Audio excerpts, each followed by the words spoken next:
રાજકોટના જામકંડોરણા તાલુકાના ધોળીધાર ગામની અનુસૂચિત જાતિના લોકોએ અનશન પર બેસવાની ચીમકી આપી છે।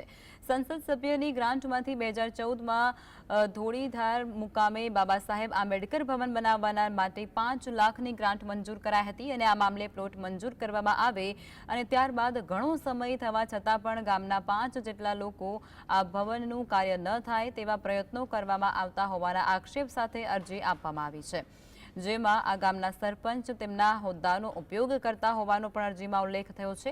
જે પ્લોટમાં બાબા સાહેબ આંબેડકરનું સ્ટેચ્યુ રાખવામાં આવ્યું હતું તેને ખંડિત કરવામાં આવ્યા હોવાના પણ આરોપ છે। જામકંડોરણા પોલીસ સ્ટેશને 5 જેટલા લોકોએ અનશન પર તેમજ આરોપીઓ સામે કાયદેસરની કાર્યવાહી કરવાની માંગ કરી છે।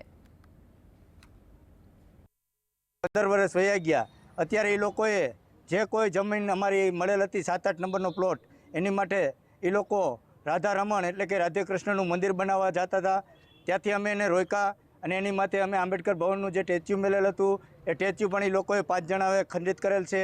એ 5 જણા વિરુદ્ધ અમે આજે ધોળીધાર ગામથી તમામ દલિત સમાજના તમામ સભ્યો એટલે કે 100 થી 150 માણસો આજે પોલીસ સ્ટેશને આવેલ છે અને એ 5 જણા વિરુદ્ધ ફરિયાદ દાખલ કરવા માંગીએ છીએ।